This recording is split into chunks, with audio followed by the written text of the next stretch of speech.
Omnya langsung ke toilet lagi, terus sama-sama Om Mike ke sana. Terus Om Mike bilang kenapa ke situ Nyo? Terus bilang ya ketemu Anet. Mungkin semuanya nggak percaya. Ayo udah berusaha untuk kayak ketemu.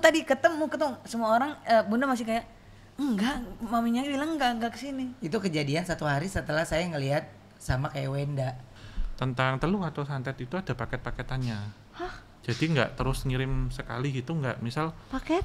ada yang maaf nih langsung dibikin meninggal di sana, yang di taman itu seperti terancam, takut karena kan sempat tanya tadi, kamu ngapain datang ke sini gitu. Ya saya ke sini karena ingin silaturahmi bertamu gitu. Kamu memang dari mana, saya bilang gitu. Terus Bem nunjukin yang ular-ular hitam itu Mas. Sehingga tadi sebelum Mas tunjukkan, saya sudah nunjukin duluan gitu ke saya, kayak ngancem gitu. Terus yang di luar-luar sini sih lebih menceritakan kondisi sini sebelum dibangun rumahnya.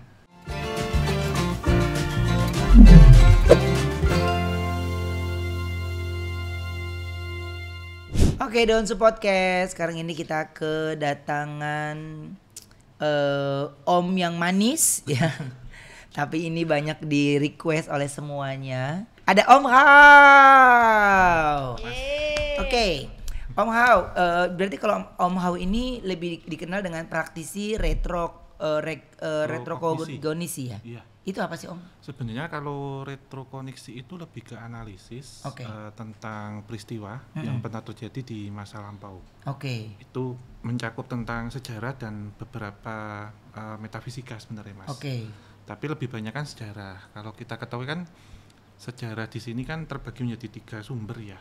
Sumber primer itu kesaksian dari pelaku, kemudian sekunder itu dari literatur, dan tersier itu metode retrokognisi.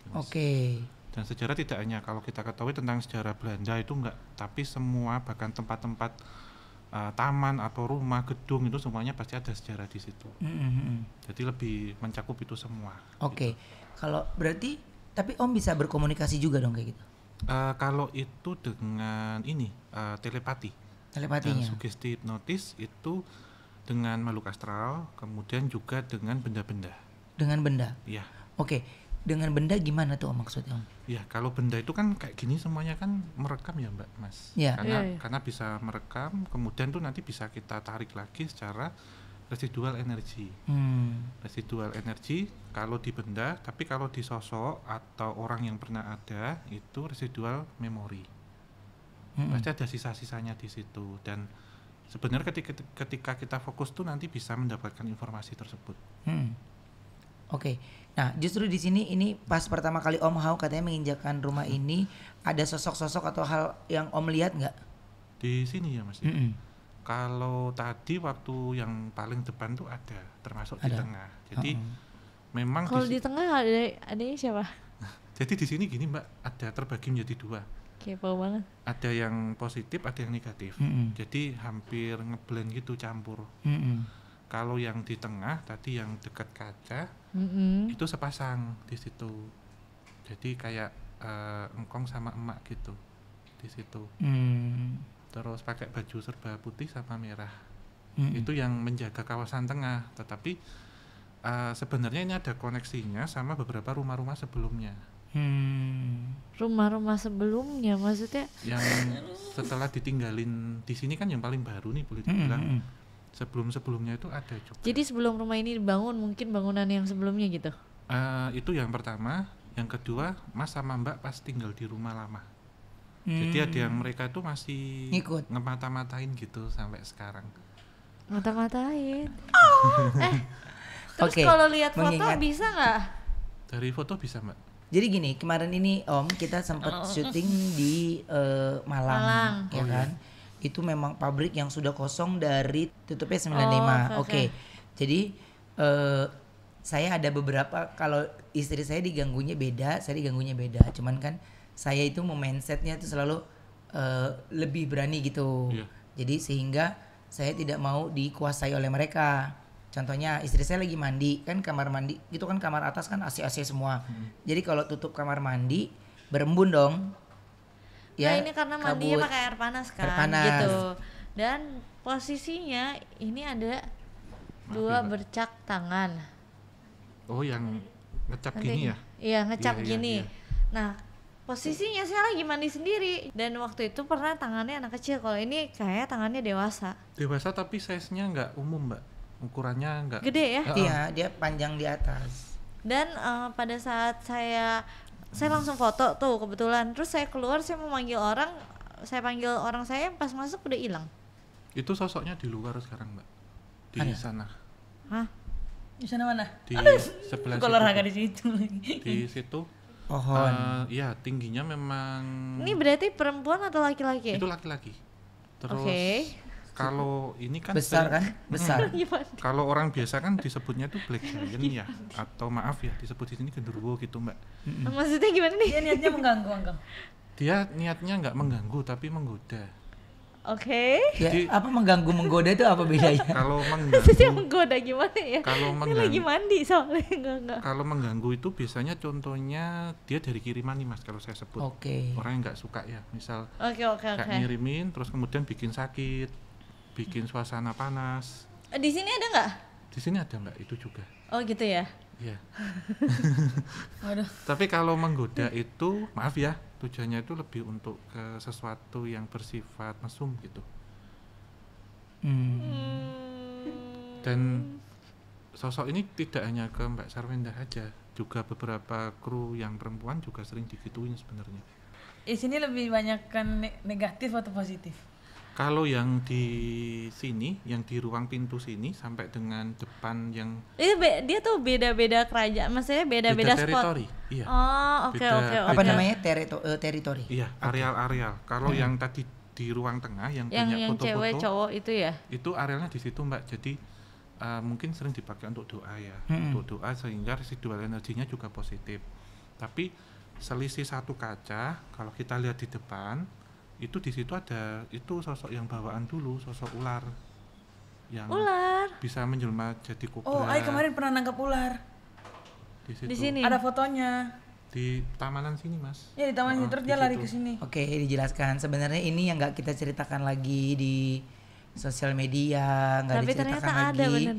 Nggak diceritakan lagi, tapi karena ini udah diceritain, kita coba lurusin. Jadi memang kalau kemunculan ular itu masih terus ada sebenarnya.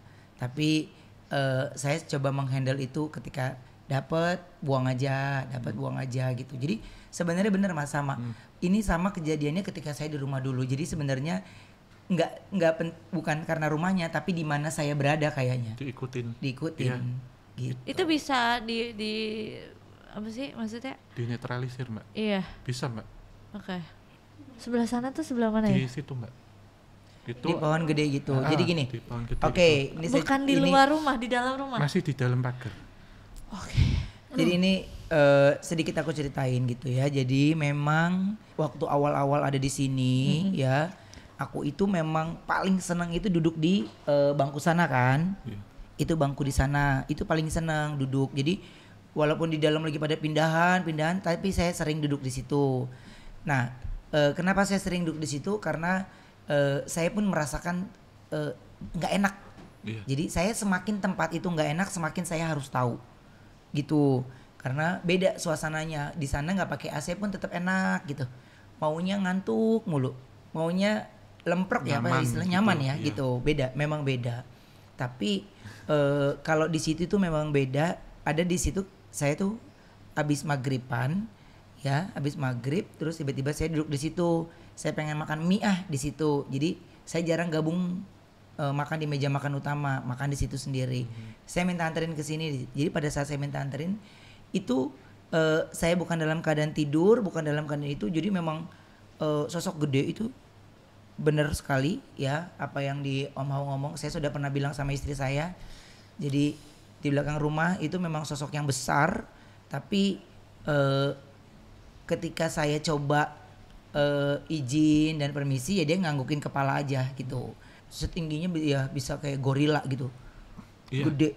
Tinggi, gitu. Gede, serem kayak hitam gitu, hitam ya. Gitu. Jadi itu saya sudah pernah ketemu karena dia jalan melintas. Jadi pada saat itu ingat ya kan? Aku bilang kan yang di belakang ada apa? Makanya taruh panda di belakang. Taruh itu di belakang gitu. Kenapa taruh? Ya taruh aja gitu. Jadi ibarat artinya nggak biar tidak ada di antara kita yang diajak komunikasi. Karena pada saat itu saya lagi makan nih di sini, ditarik mangkoknya gitu Mas. Jadi karena mungkin dia dia tahu saya bisa merasakan itu, saya cuman bilang jangan ganggu keluarga saya, jangan ganggu yang ada di rumah. Tapi dia hanya nganggukin kepala, udah pergi aja lah ya, kayak King Kong gimana sih, tinggi gede gitu ya, pergi terus udah. Nah langsung ke pohon. Tapi dia niatnya jaga nggak sih? Ya kan nggak bisa ngobrol kayak kita ngobrol sama manusia, itu harus ada yang lebih ahli lagi sebenarnya. Tapi secara komunikasi ya memang harus tujuan kita baik, ya harus disampaikan baik gitu. Jadi itu yang pertama kali saya kesini gitu. Dan syukurnya setelah itu saya nggak ada kejadian apapun. Tapi kalau ngomong tentang genderuwo, jadi itu udah ada kejadiannya pada saat itu. Saya ngelihat istri saya tuh pulang karena dia saya pulang duluan dibanding dia gitu. Terus saya nggak dengar bunyi mobil datang, karena dia kalau mobil datang pasti dia turun di lobi persis di pintu. Mau hujan mau enggak dia pasti turun di situ. Nah ini nggak ada, tiba-tiba dia masuk tergesa-gesa. Saya liatin lagi, terus saya naik ke atas, nggak ada. Udah, akhirnya saya bilang karena ini menyerupai, jadi saya akhirnya mandi lagi. Saya mandi lagi. Itu udah mandi, saya kondisinya tuh pasti kalau pulang kerja pasti udah langsung pakai baju tidur, karena udah nggak mau ganti-ganti. Itu langsung saya ganti Mas, ganti baju lagi, saya mandi lagi. Nah itu kan dia jalan tuh, udah saya nggak lihat lagi. Saya balik lagi ke kamar, nggak ada lagi. Saya pastikan itu berarti bukan dia kan. Saya telepon istri saya video call. Dia video call, terimanya dalam keadaan di mobil. Iya sayang, ini oke. Saya udah tahu itu. Itu yang pertama. Saya baru yang ngalamin serupa Mas. Ya itu. Kedua, saya syuting sama Onyo di stasiun TV. Di stasiun TV Onyo sama siapa tuh ya? Anet ya. Jadi dia ngelihat Anet. Terus nggak lama pada saat pas aku nanya ke mamanya, emang tadinya mau ke situ tapi nggak jadi mereka tuh nggak ada ke situ. Tapi Onyo ngerasa dia ngobrol sama Anet sampai live sama Om Mike juga katanya, atau Om Indra. Nah jadi gini, Onyo itu Bunda bilang masa sih Onyo itu jadi gini Uncle. Onyo itu habis dari kan ada syuting TV gitu kan Uncle. Terus Onyo ke toilet ditemenin sama Om Michael. Terus Onyo kan keluar duluan. Tapi Om Michaelnya masih di dalam pipis. Terus Onyo keluar gini. Onyo kan lihat Anet itu lagi main handphone pakai tas, persis tasnya dia. Onyo tahu gitu. Terus Onyo jalan ke dia, ngobrol-ngobrol, mau kemana? Ini mau rekaman nih, mau ada rekaman di studio atas. Oh iya hati-hati ya. Terus habis itu Om Mike keluar, habis Onyo bilang hati-hati ya. Terus dia masuk lift, Onyo langsung ke toilet lagi. Terus sama Om Mike ke sana. Terus Om Mike bilang kenapa ke situ Nyo? Terus bilang ya ketemu Anet. Mungkin semuanya nggak percaya. Udah berusaha untuk kayak ketemu. Semua orang Bunda masih kayak enggak, maminya bilang enggak kesini. Itu kejadian 1 hari setelah saya ngelihat sama kayak Wenda. Gitu sebenarnya. Nah dari situ saya sebenarnya nggak ada komunikasi lagi Om, nggak ada kejadian apapun. Tapi malamnya akhirnya saya doa cukup lama, fokus untuk ini tidak boleh terjadi lagi, udah hilang gitu aja sih. Sebenarnya itu benar. Iya. Sing tadi itu kayak ini sih Mas, sosok yang menyerupakan diri, yang bisa mengkloning gitu. Ada yang bisa jadi siapa gitu. Tapi waktu diajak itu nggak komunikatif seperti ini Mas. Iya. Agak kosong gitu. Cuman apa yang dipakai itu mirip banget semuanya. Mirip banget. Iya. Mirip. Orang jalannya percis, cuman memang nggak ngasih ngeliat muka. Pokoknya dia jalan naik tangga. Nah istri saya tuh kalau pulang memang nggak pernah kemana-mana kan. Jadi dia langsung ke atas karena dia mau mandi. Apalagi di zaman ini kan dia pasti selalu pulang langsung mandi dulu, baru ketemu anak-anak gitu. Itu kejadian yang pas bener banget gitu. Oke, ini berbicara tentang yang terjadi di rumah gitu ya. Nah ini Mas, kalau ngomongin tentang hal itu, bagaimana caranya kita menghindar dari hal atau energi-energi negatif? Ya kalau kita tentang energi negatif itu pasti pertama harus ada doa dulu. di dalam itu. Lantas juga tempat-tempat yang tadi kita merasakan nggak nyaman, misal kayak Mas Ruben tadi cerita di lokasi ini, biasanya memang sesering mungkin kita datengin. Nanti setidaknya intuisi itu yang akan menyampaikan ke diri kita. Karena basically semua orang sebenarnya punya indera keenam untuk merasakan di luar panca indera. Dari situ bisa nanti kita ada arahan untuk menetralisir itu sendiri. Semisal dengan air doa ataupun dengan garam dapur yang biasa itu untuk menyerap energi-energi itu. Atau yang ketiga biasanya nanti akan dipertemukan dengan orang yang nanti bisa membantu untuk mengclear atau untuk membersihkan itu gitu Mas. Gitu. Tapi setidaknya tempat itu harus ada energi manusianya. Jadi kalau di rumah kan ada satu ruangan biasanya yang orang tuh malas datang ke situ atau malas kita kunjungi ke situ. Bahkan lorong tangga atau apa kita lewat aja sudah takut. Karena jarang sekali ada aktivitas orang di situ sehingga energi metafisika secara negatif akan dominan dan menciptakan tempat itu sendiri. Gitu. Jadi bisa kita lihat kalau kayak gedung terbengkalai, rumah terbengkalai kan cepat rusaknya tuh Mas. Itu biasanya memang ada satu energi entitas yang besar di situ membuat tempatnya lembab, singup kalau orang Jawa bilang, nggak enak gitu sehingga itu membuat tempat itu rusak dan orang malas untuk datang ke situ. Betul. Nah, berarti tangan yang sering menampakkan kalau pada saat istri saya di kamar mandi itu energinya lebih negatif atau itu sebenarnya kalau saya tangkap itu netral sebenarnya. Netral. Jadi mengganggu negatif tidak, positif tidak. Cuman pernah ada yang kecil-kecil Mbak itu dulu yang kayak anak balita, tapi size-nya nggak masuk sih Mas, soalnya dia sepanjang ini. Itu sebenarnya anak-anaknya. Karena sebelum ini dibangun, kalau saya lihat di sana tadi sempat sih saya maaf ya agak menatap ke sana terus karena saya mencoba untuk bertanya. Ini lebih lama dari tempat ini Mas. Jadi mereka sudah lebih menguasai. Iya, mereka sudah tahu dan memang di situ ada satu pohon yang dulu itu sudah jadi habitatnya mereka. Bahkan sampai beranak pinak gitu.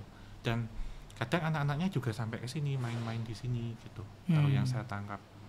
Cuman kalau tadi saya coba komunikasi sama yang di tengah tentang sejarah tempat ini ya.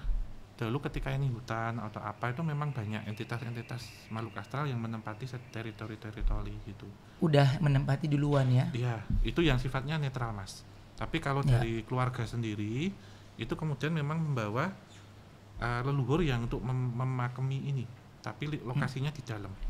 Oke, Mas ini kemarin ini saya juga belum cerita dari Jordi, tapi istri saya juga udah cerita ke saya, tapi saya nggak cerita balik. Ini baru saya cerita ini. Saya tuh kan kadang kalau jam 3, setengah 3 tuh suka keluar kamar karena untuk pup, ya kan. Nah, tapi saya kadang nggak di kamar mandi itu, nggak di kamar mandi utama. Saya lebih di kamar mandi tengah kan. Jadi mesti keluar kamar dulu, ada di lorong pribadi. Karena udah jam segitu nggak akan mungkin ada orang lewat kan. Jadi saya kamar mandi posisinya kebuka. Pada saat saya di situ, itu tiba-tiba diginiin. Gitu, disiulin. Nah, saya ingat waktu disiulin itu kan itu kejadian pada saat kita di Malang. Ya. Di Malang kemarin kan disiulin. Tapi itu lewat begitu aja karena saya langsung lawan. Ketika dia siul lagi, saya balikin lagi aja. Saya lawan lagi. Gitu. Karena udah ngantuk kan kesel ya. Jadi digangguin. Jadi pada saat itu yang saya mindset ini adalah kenapa kalau kayak begitu cepat banget saya laluin gitu Mas. Karena saya udah tahu itu pasti energinya negatif, sesuatu yang nggak dilihat gitu. Jadi saya berani ngelawan gitu. Jadi saya balikin lagi, saya bilang gini, sini masuk kalau mau ngeliat nih. Udah, abis itu pas lagi saya pup udah hilang. Nggak ada gitu. Nggak ada. Iya. Tapi itu jelas Mas, jelas bagaimana disiulin. Yang paling sering tuh sebenarnya awal-awal istri saya dulunya. Dari rumah saya yang dulu tuh, waktu dulu itu istri saya duluan. Ada yang ini, ada yang ini. Oh mungkin tikus kali ya dibongkar nggak ada yang jalan. Tapi kan tikus kan bukan tapak manusia ya. Iya kecil-kecil soalnya. Iya. Jadi di atas atap itu tiap malam jam 2 lah sampai jam 4:30 mungkin ya atau jam 4 gitu ya. Itu kayak ada yang jalan di atas. Jadi aku mikirnya awal-awal tikus. Tapi aku udah panggil tukang sampai 5 tukang. Tukang yang pertama iya, tapi bukan tikus, tapi yang ada cuma bangkai tikusnya. Kayak tikus sudah lama mati gitu di situ, gitu. Udah kering. Jadi aku udah suruh bersihin. Tapi kenapa malam masih ada? Aku suruh lagi, dan tukang-tukang yang berbeda ada kali 5 orang, aku suruh ke atas dan nggak ada apa-apa sebenarnya. Terus kayak ada orang yang naik tangga di depan pintu, udah buka pintu tapi nggak bisa masuk. Crack tapi nggak bisa masuk. Selalu kayak gitu. Terus ini pernah ini nggak Mbak, di atap tuh kayak ada yang lempar pasir gitu nggak? Suaranya bukan pasir lagi, kayak ada bom jedung gitu. Iya. Kalau disebutnya itu kayak teluh Mas atau santet tapi gagal. Oh gitu. Iya, kalau meledak ya Mbak, jadi kayak petasan. Saya kirain di rumah saya ada yang meledak, ada yang ini, ada kompor kayak atau apa Mas. Kalau meledak ada suara der gitu, terus ada kayak langkah tik kayak dilemparin kerikil atau pasir. Habis itu biasanya nanti ada sesuatu yang dikirim ke rumah, tetapi gitu. Dia gagal, jadi meledaknya di atap. Oh, tapak kaki gitu ya? Ya. Itu berarti benar. Pada saat itu saya sering banget kayak orang tentara gerak jalan gitu loh. Iya, kayak ini derap kaki. Derap kaki. Iya, saya kirain tikus atau jangan-jangan bukan tikus, apa sih binatang yang lain gitu maksudnya. Iya. Karena kurun waktunya itu kan jam 12 sampai menjelang subuh. Jam 2-an itu udah paling kencang suaranya. Iya. Kalau tadi sekilas saya flashback tuh kejadiannya itu kayak teluh Mas, tapi gagal masuk rumah. Sehingga meledaknya di atas. Tapi itu bukan sekali loh. Berulang kali ya Mbak? Iya. Ada saya lihat ada beberapa itu memang ya maaf, ada beberapa yang masuk gitu, yang berhasil. Tapi dari 10 kali pengiriman biasanya 8 gagal, 2 berhasil. Jadi beruntut, kadang satu malam juga nggak lebih, hanya 1 kali. Oh gitu? Iya. Emang dari sumber yang sama dia berusaha terus atau kayak gitu tuh sumbernya beda-beda, emang kebetulan seharian satu hari itu ada beberapa gitu? Bisa dari satu sumber, ketika itu gagal nanti garansi kan ngirimnya. Ada garansi? Iya. Ya karena ampun, kan misal gini Mbak Saranda. Ada garansi, bukan elektronik aja loh ada garansi. Misal ada orang nih datang ke paranormal untuk tujuan jahat ya. Kalau datang tuh kan pasti bayar mahar untuk biaya. Misal berapa? Bayar apa maksudnya, mahal atau mahar? Mahar itu DP gitu maksudnya. Kayak biaya untuk ngirim itu gitu. Oke. Nah si paranormal ini kan pasti ngasih garansi yang dikirimnya harus berhasil. Ketika nggak berhasil, terus mereka pakai dia tahu kurir. Dari mana itu berhasil atau enggak? Mereka bisa memonitoring, bisa memantau. Karena kalau ngirim enggak, seperti maksudnya itu, yang bayar nih, misalnya yang bayar ini tahu di mana itu berhasil atau enggak. Jadi tergantung tujuannya dia. Ini tujuan lu udah berhasil gitu maksudnya. Baru dia lunasin lagi gitu. Iya, nanti biasanya gitu? Ada yang seperti itu. Kan biasanya gini Mbak, kalau tentang teluh atau santet itu ada paket-paketannya. Hah? Jadi nggak terus ngirim sekali gitu, nggak. Misal paket ada yang maaf nih langsung dibikin meninggal, bikin sakit, rumah tangganya nggak utuh, panas, sakit-sakitan, tuh ada semua beda-beda. Dan ada kurirnya itu pakai makhluk astral biasanya untuk ngirim. Kurir. Dan biasanya paling banyak ini kurirnya itu bentuknya kayak ghostwire atau orang sebutnya tuh banaspati. Apa itu sih? Jadi sosoknya itu bola api. Tapi waktu malam itu terjaga ya Mbak, maksudnya nggak tidur pulas gitu. Iya, akhirnya nggak bisa tidur pulas karena kan berisik banget kan. Iya. Soalnya kalau tertidur nggak dengar suara atau apa, itu justru kirimannya masuk. Oh gitu? Iya, tapi kalau terjaga itu justru malah gagal. Walaupun kita tidur dulu kemudian terbangun dengar itu, atau kita tidur mendengar bangun gitu. Iya. Karena kan kalau orang dulu kan bilang di malam-malam tertentu usahakan tidur lepas jam 12 malam atau maghrib jangan kemana-mana. Itu sebenarnya salah satu untuk mengantisipasi ketika nanti ada orang dengan sengaja mengirimkan niatan buruk melalui metafisik gitu. Hingga ya nanti, aku sih tidur, habis bunyi itu ya kebangun otomatis karena anakku juga bangun. Cuman aku menenangkan anakku dengan cara itu tikus, karena aku juga mikirnya awalnya tikus. Tapi kalau tikus tiap hari terus disuruh cek tiap hari nggak ada, jadi bingung jawab apa lagi. Oke, jadi tujuan dari orang itu apa sih untuk kami? Ya pertama memang mau menyelakai karena ada faktor iri dan dengki. Yang kedua tentang misal bikin suasana keluarga nggak harmonis, nggak utuh. Karena terkadang ruang sudah dinyalain AC-nya tapi rasanya gerah. gitu. Jadi panas gitu, nggak nyaman atau sakit, tapi di sini sakit nggak tahu sebabnya mas. Nggak ada penyakitnya? Ya, itu juga. Jadi termasuk untuk ngalang-ngalangin juga sih, misal mas ada, maaf ya ada proyek apa gitu, ada orang yang saya juga melihat ada beberapa orang dekat juga yang tahu gitu, terus maka ini itu sebenarnya ada orang lain yang kayak ngerekomendasiin gitu. Hah? Maksudnya gimana? Jadi ada orang lain yang nggak suka, terus kayak ngerekomendasiin pakai cara ini gitu, secara tak kasat mata, karena kalau kita pakai cara seperti itu kan nggak tahu mas yang ngirim siapa, sumbernya dari mana, daripada pakai cara kasar. Itu kasar kan macam-macam ya mbak, bisa lewat elektronik atau ketemu langsung atau apa, tapi ketika lewat ini serangan-serangan kayak gitu itu nggak bisa dilihat secara langsung gitu, jadi main alusan kalau orang bilang.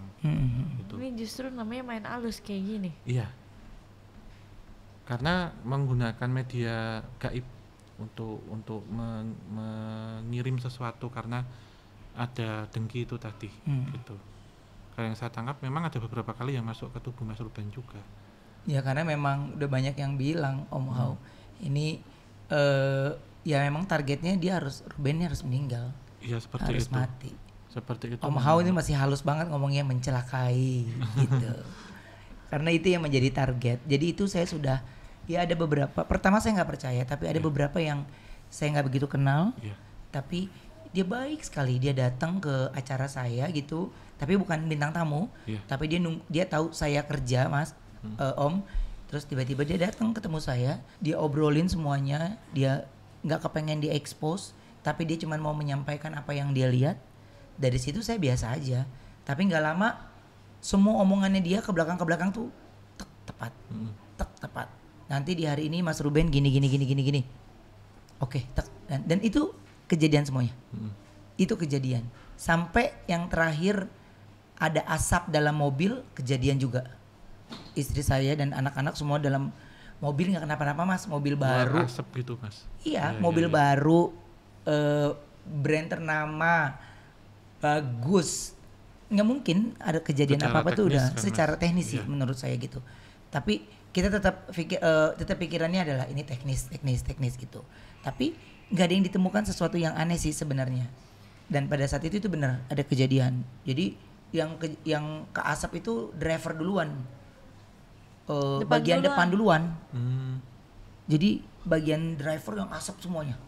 Kayak kebakar gitu. Iya kayak kebakar tapi akhirnya kan mau nggak mau kan kita mesti ke kiri kan, tapi nggak ngebayang kalau tiba-tiba kontainer yang ada di sebelah kiri, apa yang ada di sebelah kiri kan. Bersyukur sekali pada saat itu jalanan pas sepi. Padahal itu pas lagi long weekend ya.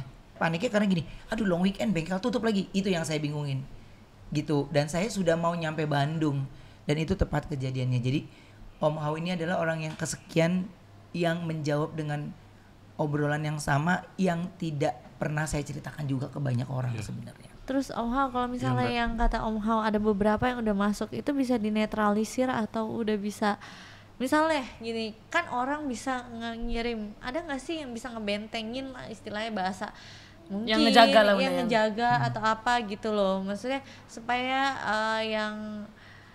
yang jahat ada, mungkin ada juga yang baik kan, segala sesuatu kan ada positif dan negatifnya gitu.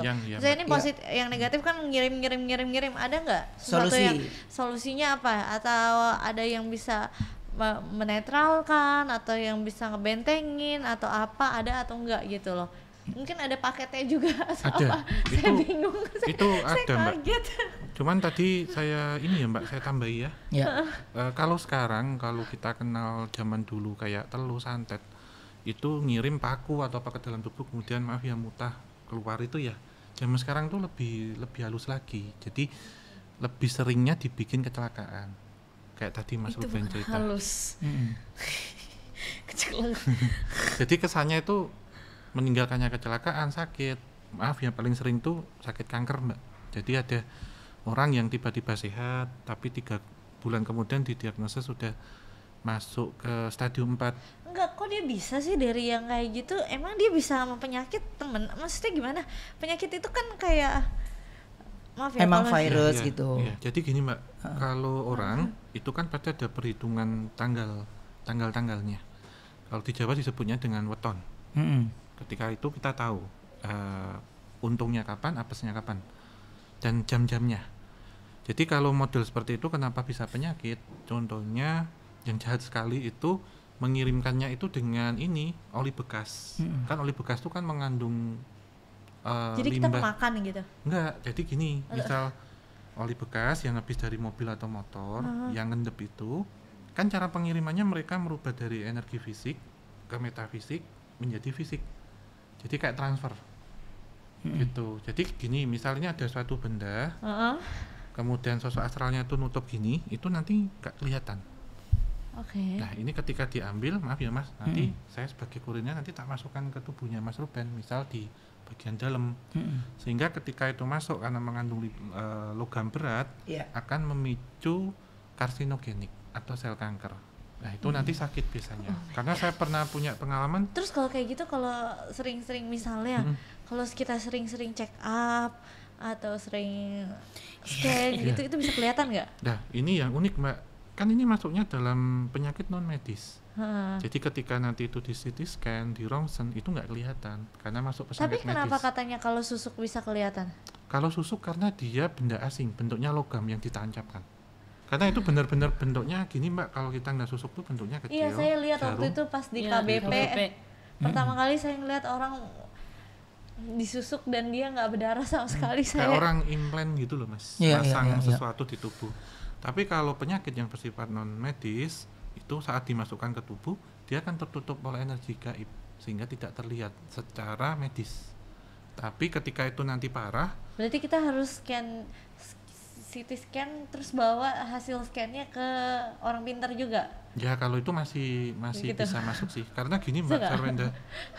Ini aku rada bingung banget loh sumpah. Kalau dari penyakit non medis itu kalau kelama-lamaan akan berubah menjadi penyakit medis.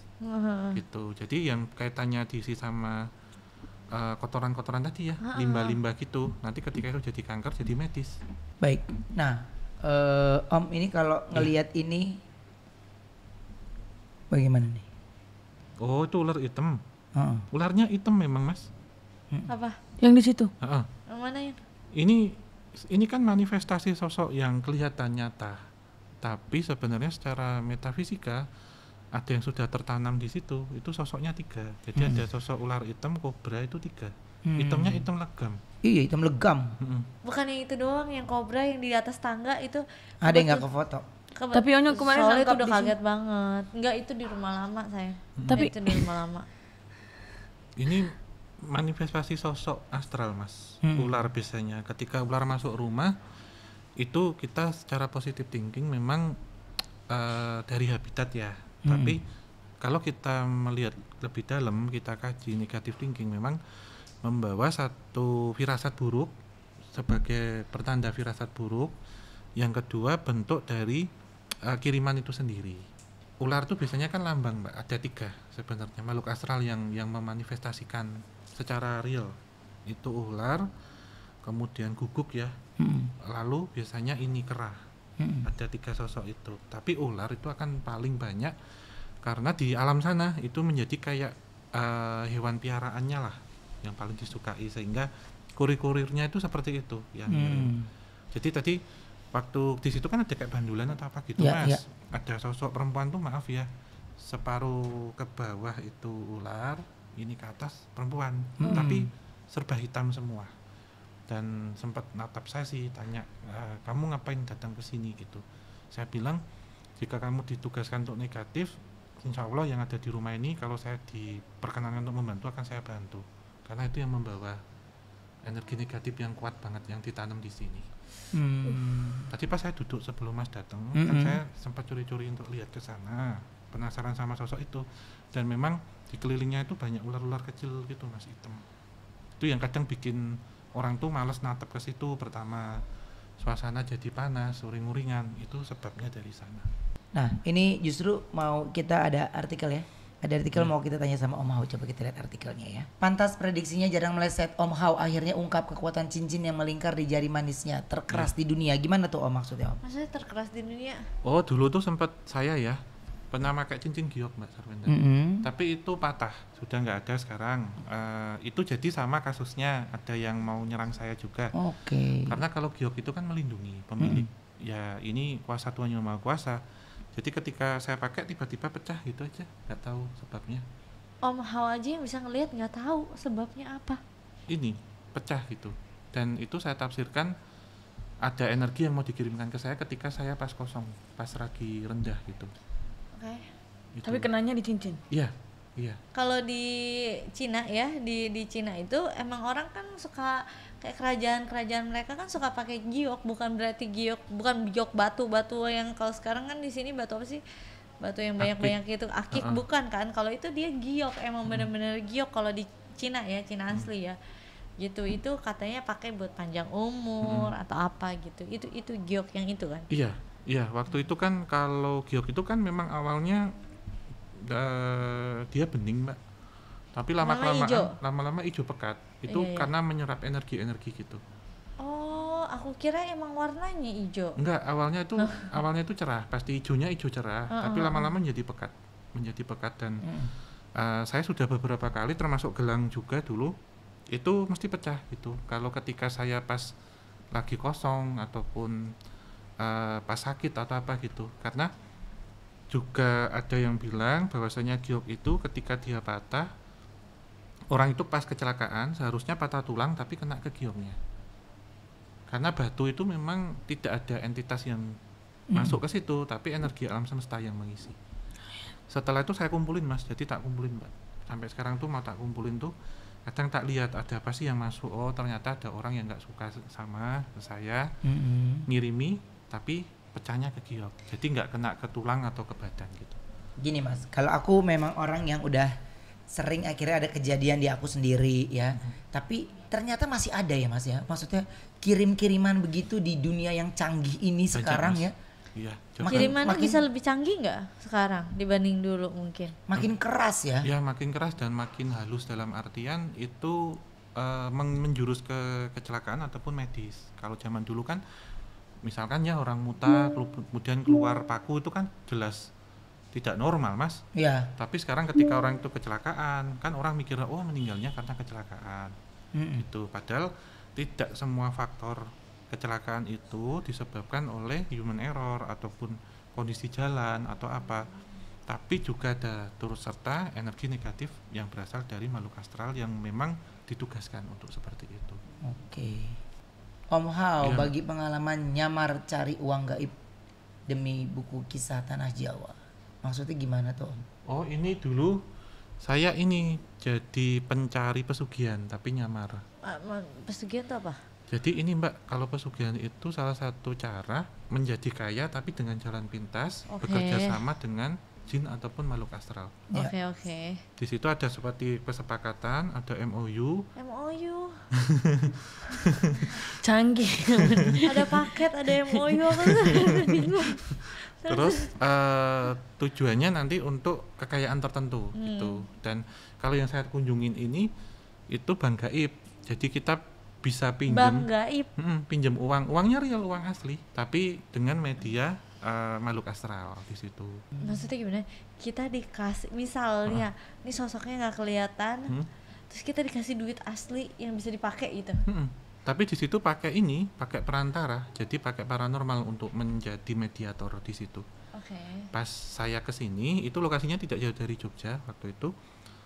Dulu kan saya di Research and Development, jadi di R&D-nya untuk kisah Tanah Jawa. Saya waktu itu menjadi pelaku pencari informasi, datang ke paranormal dan ke lokasinya. Di situ saya ditanyain, kamu udah punya keluarga? Saya bilang sudah gitu. Punya anak sudah gitu, walaupun belum gitu. Terus saya di hari apa suruh nanti bawa sesaji sama ubur rampe. Ubur rampe apa? Ubur rampe itu sesaji Mbak. Oke. Sesaji yang nanti diminta. Jadi kayak ada hiu, ada dupa, ada buah, sayur, bunga. Pokoknya terserah dia yang minta lah ya gitu.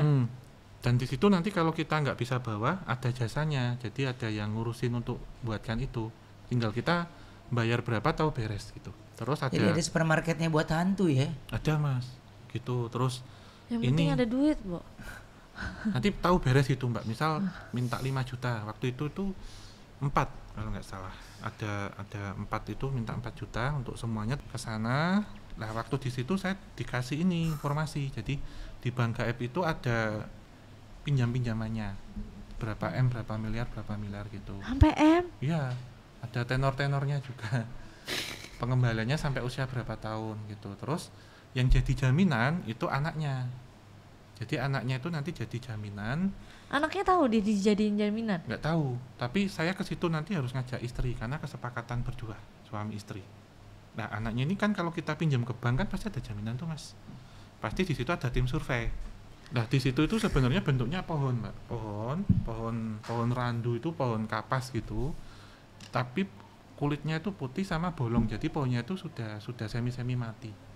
Oke, berarti sekarang ini di era yang sekarang ini orang pun masih ada pesugihan? Masih, banyak Mas. Masih? Banyak, macam-macam pesugihan tuh macam-macam. Karena mereka ingin jalan pintas untuk bisa mendapatkan uang gitu?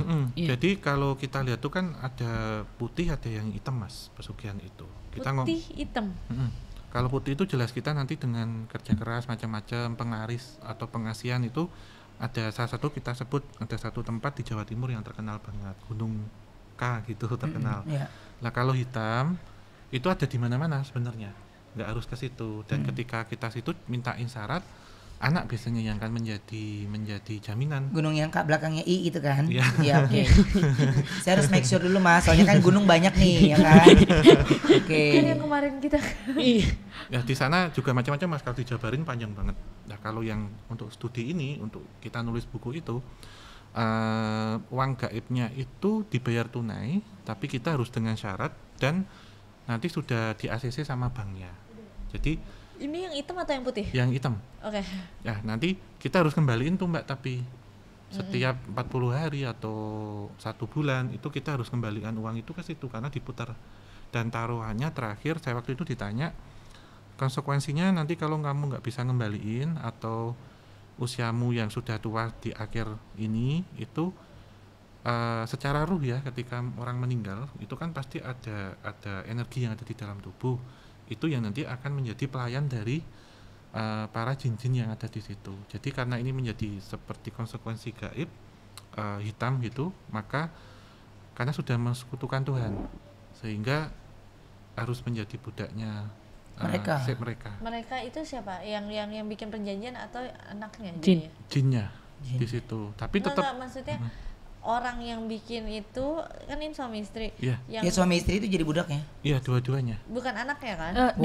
Di masa masih hidup atau udah mati? Sudah mati kalau orang tuanya, tapi kalau anaknya nanti bisa jadi tumbal, Mbak.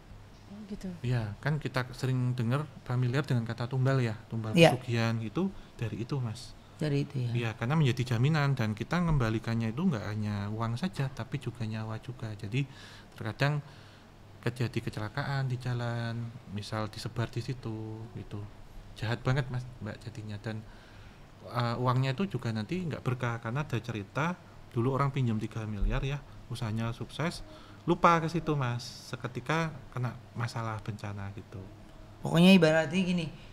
Ya apapun itu ketika uangnya memang bukan uang yang halal dari kerja keras kalian, memang bukan yang direstui oleh Tuhan, ya pasti akan ada ganjarannya ya. Pasti dan ada.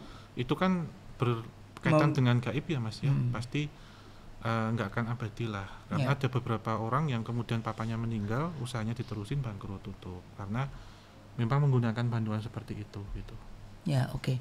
Mas ini kalau ngelihat yang ada di sini nih, kru-kru yang ada di sini nih. Ada nggak di antara mereka yang diikutin atau mungkin ada energi negatif yang ada nempel di mereka gitu? Lagi menenangkan diri sendiri ya. Sini sih Mas, yang sini Mbaknya sama Masnya. Ini? Itu kena apa ya Mbak tangannya? Oh iya benar, berarti sama Masnya ini juga ada. Ini Mas ini. Emang Mas jatuh? Enggak. Tapi kalau ditanya itu memang sempat ada yang mau niat nyelakai kalau saya tangkap. Dari mana? Dari yang Mbak ini. Yang Mbak ini atau ini? Yang ini Mas ya? Oke. Mbaknya ini. Jawabnya. Iya. Ada orang yang sirik sama dia? Iya. Oke. Jadi itu dari teman lalunya ya? teman lalunya? Lama, ya. Oke, itu. Teman lama. Jadi sebelumnya saya itu sudah mimpi dia, saya panggil dia ke belakang. Panggil Devina. Panggil Devina. Saya mimpi manggil dia ke belakang. Pada saat itu saya bilang, pokoknya saya nggak tahu pengen ngobrol apa ke dia. Tiba-tiba dia berubah jadi kucing. Terus saya bangun. Nggak lama dapat kabar. Pokoknya kucingnya ada putihnya. Dia ada warna putihnya. Terus ada buntutnya ada hitamnya. Dan pada saat itu saya udah nggak ngedi lagi. Gue kok mimpi si Devina sih? Oh, karena mungkin ada omongan yang belum sampai, jadi kayaknya mimpi dia. Kayak kesemsem lah istilahnya. Iya, kayak kesemsem. Saya pikir gitu. Gitu nggak lama datang itu produsernya si Tanjung. Nah, dia ngomong, Pak, Devina kecelakaan, jadi dia nggak bisa masuk. Ini. Oh iya, dia dengan cengengesnya si Tanjung, dia menghindarin kucing, Pak. Dalam hati, kucing. Gitu. Yang lucunya pertama kan langsung telepon Care lah nih, BFF Cici ya, BFF Care itu anti Devina. Oh, anti Devina kenapa? Ininya nggak apa-apa. Terus katanya hampir mau nabrak kucing. Langsung ditanya kucingnya warna apa? Hitam atau putih? Dikirain Kelly. dia nggak tanya anti langsung seketika dia nggak nanya Devina. Dia tiba-tiba karena dia menghindari kucing. Iya, kucing putih, Mas. Putih ya? Setelah jatuh pun aku ingat apa-apa. Nggak ingat apa-apa dia. Posisi naik motor, Mbak. Iya, betul. Kejadian sore maghrib. Malam jam berapa? 10? Setengah 11 jam 11. Oh ya, di atas jam 10 ya? Iya, betul. Sebenarnya kucingnya itu bentuk dari manifestasi makhluk astralnya, Mas. Itu sempat waktu Mbak kesini, kucingnya itu udah ngikutin. Terus masuk ke alam bawah sadarnya Mas Ruben, menjadi satu firasat secara intuisi. Jadi ketika cari di posisi waktu Mbak ngelamun atau apa kosong, dia ngelintas, pasti banting setir. Sebenarnya menyelakakan, untung di situ sepi gitu. Kalau ada kendaraan berat lain ataupun ada mobil, mungkin lebih parah, maaf Mbak, saya bilang gitu. Karena ya saya nggak akan bilang motifnya apa, tetapi itu salah satu untuk menyelakakan, kayak kasih warning atau peringatan gitu. Kalau yang ini? Beras? Kayak lebih ke faktor ekonomi kali ini. Kayaknya lebih ke situ kayaknya. Oke, kalau yang si Pras nih apa, lebih kemana? Kalau itu di belakang sih Mas, di belakang tubuh itu memang ada satu yang nempel sehingga tubuhnya menjadi berat. Karena kejadiannya sudah 3 hari ini, dan itu setidaknya kalau saya tangkap, memang tadi sih kan saya lebih fokus ke sana Mbak Sarwenda, ke sosok yang tadi kita bicarakan sama di dalam. Cuman ketika saya begini kan sebenarnya nyekening, tapi saya diam aja ketika nggak ditanya, nanti nggak ini. Kalau yang di Masnya itu saya nggak tahu habis pergi dari mana. Cuman beberapa hari ini kalau tidur mah nggak nyenyak. Dan bener Mas. Waduh, tenang. Dan itu sudah masuk ke alam bawah sadar, jadi sudah separuh. Sosoknya memang ini sih, hitam gitu. Kelihatan Mas, kalau Mas Ruben sekarang lebih fokus, kelihatan kok sosoknya karena udah tak keluarin. Maksudnya agak lebih dimunculin ya. Agak diperjelas. Jadi menyatu dengan tubuh. Tapi itu entitas saya nggak bisa lihat sosoknya laki-laki atau perempuan ya. Cuman dia dingin gitu, maksudnya. Tapi udah bingung jarak. Om, kalau saya ngeliatin di sini, ini ada Om Haus, saya bingung di sini mana orang mana yang nggak, jadi bingung jadinya. Tapi kalau saya bilang berarti dalam 3 hari belakangan ini yang sudah nempel di dia ya. Iya. Dan Pras juga mengakui memang 3 hari ini tidurnya nggak nyenyak ya, bangun terus. Iya. Kadang mimpi buruk itu dalam artian kita ngelihat sesuatu tapi yang kita nggak kenal. Kalau aku gimana dah? Justru malah di Mas Ruben sih. Kalian tuh aman. Yang diincar sama mereka itu aku. Dan kebetulan Mas itu bisa mayungin loh kalau saya lihat. Iya. Jadi kayak kejadian di Mbak Sarwenda ya, itu yang mengeluarkan tanda kayak tadi asap, suara, itu malah gagal. Jadi kalau nggak ada suara saya. Tapi gagal bikin spot. Ya kemarin yuk satu kamar asap semua ya. Jadi waktu kemarin itu pernah aku ngelihatnya satu rumah ini asap. di kamar aku. Putih mbak asapnya? Putih. Iya. Kayak kabut ya? Iya. Tapi yang lain nggak ngelihat. Aku sampai bilang kok nggak ada yang ngelihat sih? Ini pada lagi fogging atau apa? Karena kan di rumah sering fogging ya. Sering fogging. Jadi gitu. kita sering pagi itu desinfektan gitu. Terus kadang kita juga fogging nyamuk gitu. Iya. Jadi sering gitu. Dan dia pikir itu karena sebenarnya udah itu udah malam itu. Udah malam. Gitu, jadi kenapa saya cuman saya yang lihat gitu, terus saya nyium bau gosong gitu loh. Tapi nggak ada yang nyium, nggak ada yang lihat juga. Emang Onyo juga nggak ngerasain itu. Kalau Mas Onyo paling ular itu ya yang sering. Iya di sini nih, ketangkap sini, pakai sapu kemarin, diinjek gitu pakai sapu. Tapi biasanya yang sering lihat itu Thalia justru. Thalia. Yang nemuin selalu Thalia. Saya bersyukur anak saya itu dari kecil dia sudah tahu nama-nama hewan kan. Iya. Jadi ketika dia ngeliat ular dia nggak tahu itu apa ya dia dengan senang hati dan karena dia pencinta binatang jadi ada ular seneng dia. Padahal kita yang sport jantung gitu ya. Tapi ya kalau dibalikin lagi memang ya apa yang memang terjadi biasanya di rumah ini atau di sekeliling yang saya sudah deket itu pasti saya udah punya firasat duluan gitu. Makanya saya selalu bilang sama teman-teman gitu kalau saya bilang udah jangan. Karena susah mulut ini untuk ngungkapin kan? Susah mulut ini untuk ngungkapin karena untuk menghindar tuh jangan. Tapi kalau Devina ini untuk karyawan khususnya baru ini nih. Gitu. Jadi baru ini saya berasa tiba-tiba saya panggil dia terus dia berubah jadi kucing gitu. Tapi saya nggak takut pada saat itu saya ketawa. Gitu. Dengar kecelakaan dia menghindari kucing dari situ saya langsung ternyata ada feeling yang baru gitu kayaknya. Karena mungkin kan mereka juga sama kucing. Keluarga kita juga deket banget kan. Iya, ada apa emosi gitu. Ada emosinya gitu. Jadi ketika saat itu saya nggak ada ngobrol. Biasanya saya kalau ada sesuatu yang gak enak pasti saya sampaikan ke istri saya. Ini gini. Ini hindari dulu bentuk yang kayak begini. Hindari dulu yang kayak gini. Itu pasti saya kasih tahu duluan ke istri saya gitu. Jadi misalnya ada sesuatu yang menurut saya tentang air terlalu banyak gitu ya. Jadi saya tuh udah hindari mandi di jam segini. Saya udah kasih tahu duluan tuh biasanya dari mimpi yang saya suka dapet, yang saya suka ini. Jadi istri saya pernah ada masa sih? Akhirnya pernah ada kejadian apa gitu saya lupa dan akhirnya dia kesininya akhirnya dia nurutin aja sampai dia kalau nyari apa-apa pasti dia nanya yang ini gimana jangan ntar gini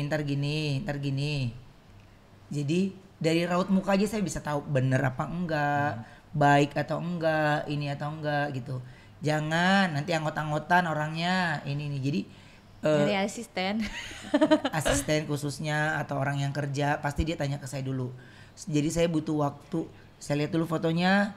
Jadi kalau saya bilang enggak. Dan rata-rata yang saya ngomong iya pasti diambil orang. Pasti diambil orang. Gitu. Jadi ya mungkin kan setiap orang juga akhirnya mereka punya feeling juga kan ya gitu. Intuisinya beda-beda soalnya. Iya gitu. Oke, apa? Tadi pas Uncle masuk sini itu yang sosok yang ada di rumah ini tuh lebih ke emosi sama Uncle atau lebih ke merhatiin Uncle, lebih ke marah atau lebih ke liatin doang gitu? Atau gimana? Reaksi yang ada di sini ngelihat Om Hao ini lebih kemana? Marah, lebih takut atau apa? Kalau yang positif ya Mbak ya dari leluhur itu juga ini sih menitipkan pesan gitu kalau misal dimintain bantuan dibantu gitu dalam artian menjadi perantara untuk komunikasi.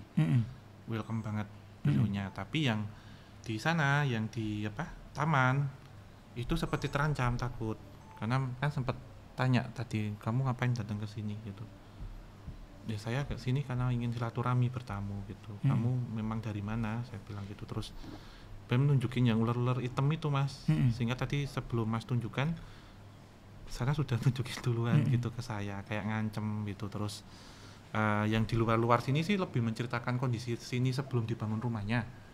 Terus kenapa itu dia harus gangguin aku kalau di toilet? Itu sebenarnya iseng sih Mbak. Iseng aja? Iseng ngintip gitu. Iya lebih istilahnya tadi kan ditutup pakai ini kan makhluknya gaib ya. Kalau ngintip ditutup pakai jendela, tutup pakai gorden bisa. Ini gue tutup pakai apa? Jadi lebih ke hal yang lebih ke seks gitu. Ya kasarannya. Tadi itu yang ke situ.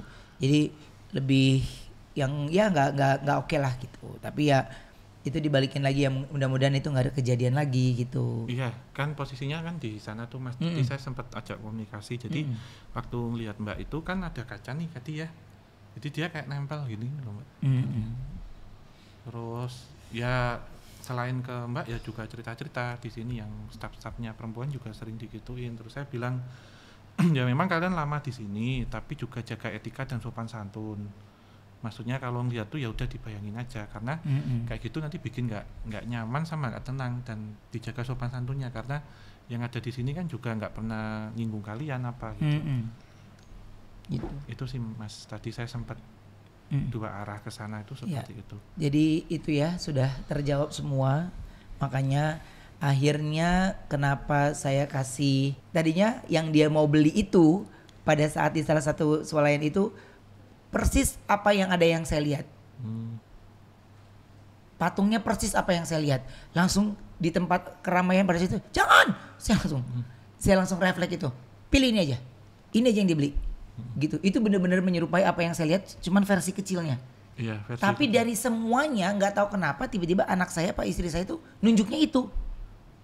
Cici nggak keluar, kamu berarti ya? Iya. Dia nunjuknya itu. Jadi dari situ saya langsung jangan. Udah itu aja.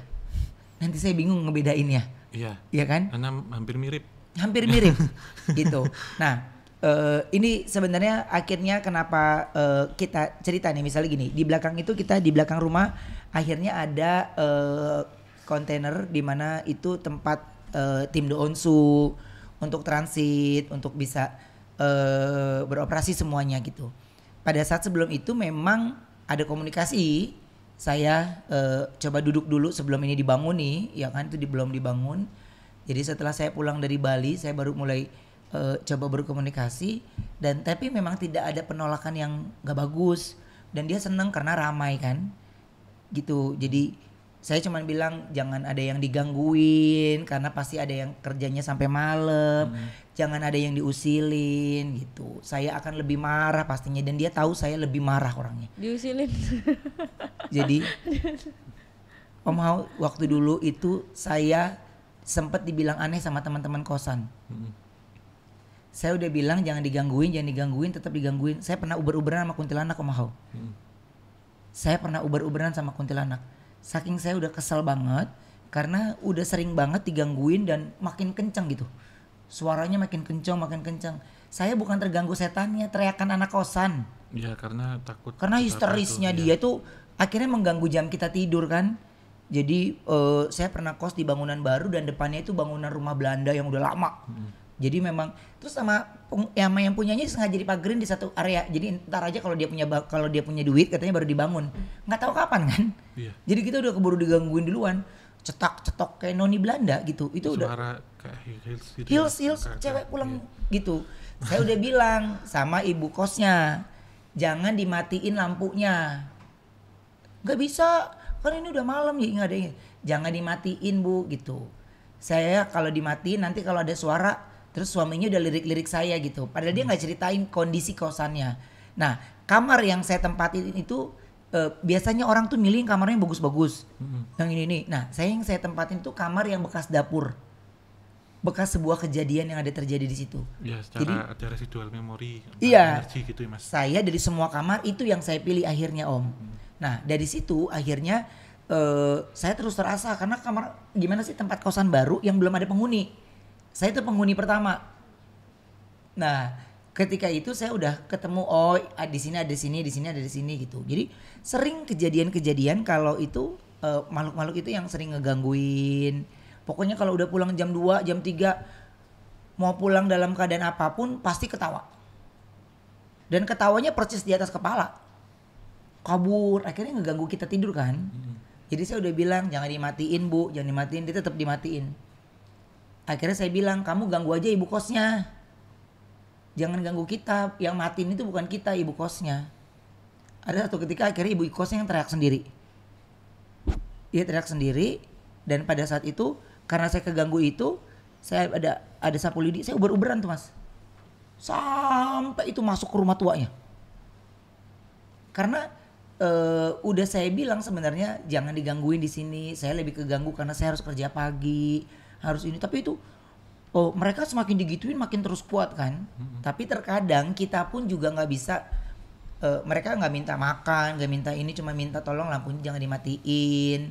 Makanya kan ada kamar mandi jangan dimatikan lampunya. Ada ini karena tempat-tempat lembab itu kan mereka nyaman. Iya, ditempati. Iya, ditempati kan. Jadi saya kalau tidur tuh Mas, sebelah saya mesin cuci, sebelah saya dapur. Itu kalau jam 1 kesannya kayak ada yang nyuci, ada yang gosrang gitu nggak ada. Nih saya merinding tuh. Iya. Gosrang.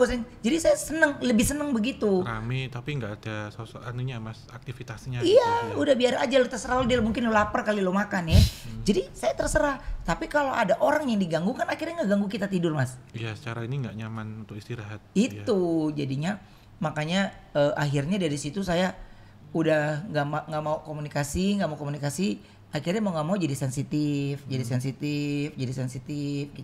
Dan pasti kalau mau ada kejadian apapun pasti saya udah duluan lewat mimpi. Ya ada ini informasi kayak intuisi ya Mas ya. Iya. Masuk, iya. Jadi saya pasti untungnya saya doa saya itu selalu jagain istri saya, anak-anak saya, keluarga saya. Udah itu aja. Jadi Om Hao ini yang kesekian kali yang membicarakan bagaimana apa yang orang inginkan dari kita, yang mereka mau sebenarnya. Jadi gitu. Jadi kalau Om Hao bilang apa yang aku lakukan itu ya Om, aku cuman itu dong. Om liatin apa sih Om? Yang di sana, iya. Jadi yang aku lakukan itu ya aku mencoba untuk melawan Om, melawan untuk ini ada tapak nih, ada tapak kaki nih. Jadi saya tetap aja ngomong, mau kemana sih subuh kan pada tidur, pada kagak capek-capek gitu. Jadi saya berusaha menyadarkan, saya sadar. Kan kalau orang sangat kita kan keluar dalam keadaan kosong ya, kan gitu. Jadi enggak kena itu sih. Ketika itu tuh saya kayak pok gitu Om. Jadi pok gitu. Jadi saya selalu dia siulin, saya siul balik aja. Sini Mas Om. Mau ngeliat orang boker loh gitu. Hilang. Mereka pada takut ya, angkelnya lihat ke sana. Angkel lihat apa? Apa yang Om Hao lihat lagi? Di kesampingan Masnya ya, maksudnya di jendela ini situ, ini kan Damo Solo ini. Kita ngomongin seperti ini tuh banyak entitas gaib yang mendekat, merapat untuk ngedengerin kita ngomongin apa katanya gitu, kayak hiburan gitu, macam-macam sih Mas, A sampai Z ada di situ. Itu ya. Terus saya ini di dalam rumah atau di luar rumah? Di luar Mbak, saya minta untuk jangan masuk, di luar sini aja. Ini kan jendela toh. Ini kan ada Om Hao nih kayaknya nih, mereka jadi ada teman ngobrol kayaknya ya. Yang dengerin ini, makanya tadi saya fokus ke Mas Ruben, ke Mbak sini cuman buat ngalihin, karena yang sosok yang di sini itu kan negatif banget tuh. Jadi saya bilang nggak usah nyebar energi ke sini, bikin pusing saya bilang. Ularnya. Apakah migran gua gara-gara itu? Ini suara kita atau itu tadi suara apanya? Enggak. Oke, ya udah. Jadi kayaknya kita udah cukup ya. Om Hao udah semakin matanya udah makin. Ya. Itu Om, tapi ini yang pasti aku bangga sekali, terima kasih. Sama-sama, dan Mas. untuk Om Hao ini dari Jogja datang khusus Daonsu. Dari Jogja datang khusus Daonsu. Aduh, aku suka banget loh gudegnya Jogja. Udah dibahas dari tadi. Kita kalau ke Jogja itu udah nggak bisa dihalangi untuk kuliner. Karena salah satu kota yang kita senang juga Jogja gitu.